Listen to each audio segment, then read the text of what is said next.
ఈ ఏడాది ప్రతిష్టాత్మక నోబెల్ శాంతి బహుమతికి ఎంపికైన వెనిజువెలా విపక్ష నేత మరియా కొరినా మచోడాకు కొత్త సమస్య ఎదురైంది. ప్రస్తుతం అజ్ఞాతంలో ఉన్న ఆమె నోబెల్ బహుమతి స్వీకరించడానికి దేశం దాటి బయటకు వెళ్తే పరారీలో ఉన్న నేరస్తురాలిగా ప్రకటిస్తామని Venezuela attorney general Tarek William Saab హెచ్చరించారు. మరియాపై కుట్రలు, విద్వేషాన్ని ప్రేరేపించడం, ఉగ్రవాదం వంటి ఆరోపణలు, పలు కేసులు ఉండడంతో ఈ చర్యలు చేపట్టినట్లు తెలిపారు.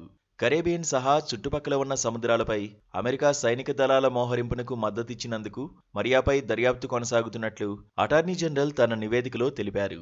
అందుకే ఆమె దేశం దాటి వెళ్తే తీవ్ర పరిణామాలు ఎదుర్కోవాల్సుంటుందని హెచ్చరించారు.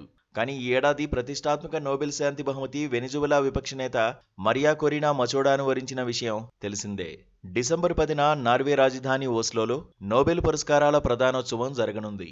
ఈ క్రమంలోనే ఆమె దేశం దాటి వెళ్తే పరారీలో ఉన్న నేరస్తురాలుగా ప్రకటిస్తామని హెచ్చరించడంతో వచ్చే నెలలో నోబెల్ పురస్కారాన్ని తీసుకునేందుకు మరియా వెళ్లకపోవచ్చని సమాచారం. ఇక వెనిజువెలా ముఠాల నుంచి మాదక ద్రవ్యాలు అమెరికాను ముంచెత్తుతున్నాయని ట్రంప్ మొదట్నుంచి ఆరోపిస్తున్నారు. ఈ ముఠాలతో వెనిజువెలా అధ్యక్షుడు నికోలస్ మదురోకు కూడా సంబంధాలు ఉన్నాయని ట్రంప్ కార్యవర్గం ఇప్పటికే తీవ్ర ఆరోపణలు చేసింది. దీంతో ఆ ముఠాలను అంతం చేసేందుకు సైనిక దళాలను రంగంలోకి దింపారు. అగ్రరాజ్యం చేపట్టిన ఈ చర్యలకు మరియా మద్దతిచ్చారు. దీంతో అక్కడి ప్రభుత్వం ఆమెపై ఆగ్రహంతో ఉంది.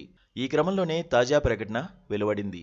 ఇక వెనిజువెలా ప్రజల హక్కుల కోసం అవిశ్రాంత పోరాటం చేసినందుకు గాను మరియా కొరీనాకు నోబెల్ శాంతి పురస్కారం ఇస్తున్నట్లు నార్వే కమిటీ వెల్లడించింది. నియంతృత్వం నుంచి ప్రజాస్వామ్య సాధన కోసం శాంతి మార్గంలో ఆమె విశేష కృషి చేశారని తెలిపింది. ఈ క్రమంలో ఆమె ఎన్నో బెదిరింపులు ఎదుర్కొన్నారని, ఏడాదిగా అజ్ఞాతంలోనే ఉంటున్నారని పేర్కొంది. తనను నోబెల్కు ఎంపిక చేయడంపై మరియా సోషల్ మీడియా వేదికగా సంతోషాన్ని వ్యక్తం చేశారు. ఈ పురస్కారాన్ని కష్టాల్లో ఉన్న వెనిజువెలా ప్రజలతో పాటు తమ పోరాటానికి నిర్ణయాత్మక మద్దతిస్తున్న అమెరికా అధ్యక్షుడు ట్రంప్నకు అంకితమిస్తున్నట్లు ఆమె గతంలోనే ప్రకటించారు. కాగా స్వీడన్కు చెందిన ప్రముఖ సైంటిస్ట్, ఇంజనీర్, వ్యాపారవేత్త అయిన ఆల్ఫ్రెడ్ నోబెల్ వర్ధంతి సందర్భంగా డిసెంబర్ 10వ తేదీన నార్వే రాజధాని ఓస్లోలో నోబెల్ పురస్కారాల ప్రదానోత్సవం జరగనుంది. ఆ రోజు జరిగే వేడుకల్లో నోబెల్ విజేతలుగా నిలిచిన వారికి బహుమతితో పాటు $10 లక్షలు అందించనున్నారు.